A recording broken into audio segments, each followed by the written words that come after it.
নমস্কার বন্ধুরা, কাজল হেসেলে সবাইকে স্বাগত। তো বন্ধুরা দেখো, আজ আমি একদম ইউনিক একটা রেসিপি নিয়ে চলে এলাম। সেটা হচ্ছে সিমের বীজের ডাল মাছের মাথা দিয়ে।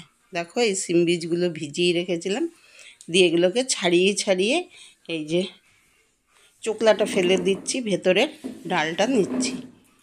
তো দেখতে থাকো বন্ধুরা, এটা কিন্তু খেতে অসাধারণ লাগে। মুগ ডাল দিয়ে তো মাছের মাথা দিয়ে অনেক খেয়েছো, কিন্তু আমি আজকে এটা মাছের মাথা দিয়ে করব। তো দেখো, এটাকে সেদ্ধ বসিয়ে দিয়েছি, এগুলোকে ছাড়িয়ে ধুয়ে সেদ্ধ বসিয়ে দিচ্ছি। সেদ্ধ বসিয়ে দিয়ে দেখো সেদ্ধ হচ্ছে, আর এই ফেনাগুলোকে ফেলে দিচ্ছি। যে কোনো ডালের একটু ফেনাটা ফেলে দিলে ভালোই হয়, নাহলে এটা পরে মোটা হয়ে একটা সর পড়ে যায়।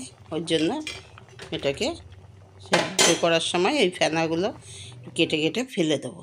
দিয়ে এই দেখো, ডালটা সেদ্ধ করে নামিয়ে রেখেছি। এর মধ্যে নুন হলুদ কিন্তু কিছুই দেইনি, তো এবার এটা রেখে দিলাম ঢাকা দিয়ে। তো এই দেখো মাছের মাথা নিয়ে নিয়েছি। এটা একটা কাতলা মাছের মাথা নিয়েছি, 750 গ্রাম। তো এটাকে নুন হলুদ মাখিয়ে রেখেছিলাম। তো এটাকে এখন ভেজে দিচ্ছি, মাছের মাথাটাকে দিয়ে ভেজে নিয়ে তারপরে রান্নাটা করব। তো বন্ধুরা দেখো, এই সিমটা কিন্তু আমার গাছেই হয়েছে।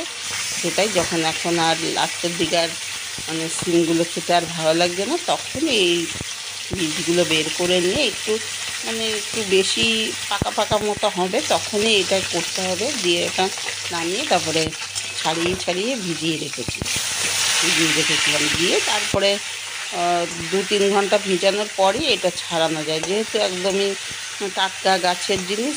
তো ওর জন্য 2 ঘন্টা ভিজিয়ে রেখেই আমি, এগুলো বাজারে কিনতেও পাওয়া যায় এখন ইচ্ছা করলে। তো বন্ধুরা তোমরা দেখো, এটা কিন্তু খুবই খেতে অসাধারণ হয়।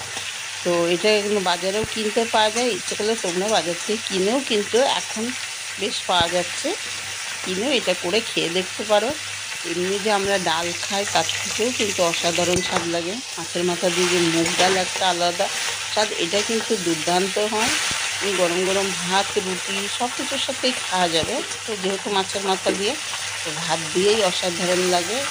মানে এই একটা ডালেই কিন্তু পুরো ভাত খাওয়া হয়ে যাবে দুপুরের ভাতের পাতে। ব্যাস। তো দেখো, কথা বলতে বলতে আমার মাছের মাথাটা ভাজা হয়ে গেল।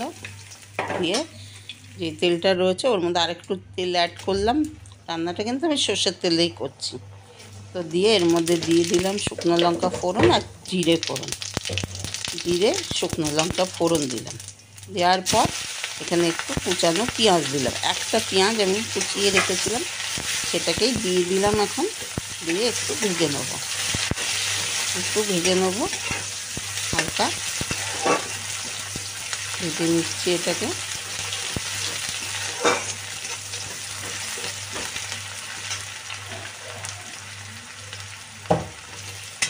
তো এর মধ্যে আমি রসুন দেবো না, যেমন মানে পেঁয়াজটা এক্সট্রা দিলাম, মাছের মাথা দিয়ে করছি তো, আর এটা সিমের বীজের ডাল তো হবে, ওর জন্য একটু দিয়ে দিলাম আদা বাটা আর কাঁচা লঙ্কা বাটা।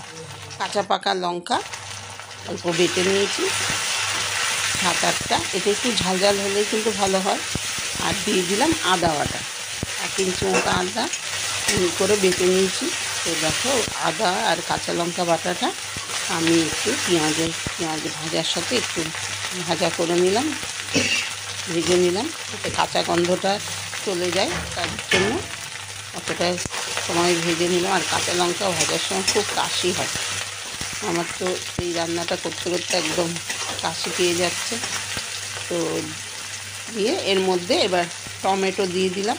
টমেটোটা একটু নাড়াচাড়া করে নিয়ে এবার মশলাগুলো অ্যাড করছি। তো এর মধ্যে 1 টিস্পুন লঙ্কা গুঁড়ো দিলাম, আর 1/2 টিস্পুন জিরে গুঁড়ো, 1/2 টিস্পুন ধনে গুঁড়ো। খুব বেশি মশলা আমি দিচ্ছি না, এতেই হয়ে যাবে। সিমের বীজের তো একটা নিজস্ব স্বাদ আছেই, তার মধ্যে তো আবার মাছের মাথা পড়ছে। আর এর মধ্যে আবার দিয়ে দিলাম 1 বাটি কাঁচা মটরশুঁটি। তো এই মটরশুঁটিটাও দিয়ে দিলাম, বেশ খেতে ভালোই লাগে। এখন সব কিছুতেই মটরশুঁটি, তো এখন তো মটরশুঁটির তো অনেক একদম পাওয়াও যাচ্ছে বাজারে, আর দামটাও প্রচুর পরিমাণে কমে গেছে। একদম কমে গেছে দামটা। আর কয়েকটা সিম বীজ আমি সেদ্ধ করতে দিয়েছিলাম, দেয়া হয়নি, কয়েকটা রয়ে গেছে মটরশুঁটির সাথে, ওটাও এর মধ্যে দিয়ে দিলাম। দিয়ে মটরশুঁটিটা দিয়ে ওর মধ্যে নুন দিয়ে দিলাম, দিয়ে এর সাথে মশলার সাথে একটু বেশ নাড়াচাড়া করে নিচ্ছি। এতেই মানে মটরশুঁটিটা সেদ্ধ হয়ে যাবে। আমি আলাদা করে কিন্তু মটরশুঁটিটা সেদ্ধ করে নিই, আর এইরকমই ভালো লাগে। আমি কোনো সময় আগে সেদ্ধ করে নিই না, যাতেই দিই এইরকম মশলার সাথেই কষিয়ে নিলেই এর স্বাদটাও বেশ ভালো লাগে, আর কালারটাও থাকে, আর সেদ্ধও হয়ে যায় ভালো। এই সেদ্ধটাই বেশি ভালো লাগে খেতে। তো এবার দেখো একটু জল দিয়ে মশলাটা কষাতে আরম্ভ করলাম। তার মধ্যেই আবার দিয়ে দিলাম হচ্ছে মাছের মাথাটা। তো মাছের মাথাটা দিয়ে নাড়াচাড়া করে নিই, কিন্তু একদম যেই জলটা দিলাম ওই জলটা কিন্তু একদমই টেনে গেছে। 2 মিনিট রেখে দিয়েছিলাম, দিয়ে ঝোলটা টেনে গেল। তো একদমই আমার মশলাটা কষানো হয়ে গেছে। এইবার দেখো আমি ওই যে সেদ্ধ করে রাখা যে ডালটা, সিমের বীজের ডালটা সেদ্ধ করে রাখলাম, সেটা আমি দিয়ে দিলাম। দিয়ে এবার নাড়াচাড়া করে নিচ্ছি, এর সাথে মিশিয়ে নিচ্ছি। কিন্তু এর মধ্যে আমি নুন হলুদ দেইনি, এমনি সেদ্ধ করে রেখে দিয়েছিলাম। আর নুন তো আমি আমার আন্দাজ মতো আমি আগেই দিয়ে দিলাম। তো বন্ধুরা, নুন, চিনি, মিষ্টি, নুন তোমরা যে যার নিজের আন্দাজ মতো দেবে। আমি যতটা করি সেই বুঝে আমি হাতের আন্দাজেই নুনটা দিই। তো দেখো এবার দিয়ে দিলাম এর মধ্যে। এবার একটু গরম জল দিয়ে দেবো এর মধ্যে। ব্যাস মিশানো হয়ে গেছে। দিয়ে এবার গরম জল দিয়ে 3-4 মিনিট একদম টকবক করে ফুটবে, তাহলেই হয়ে যাবে।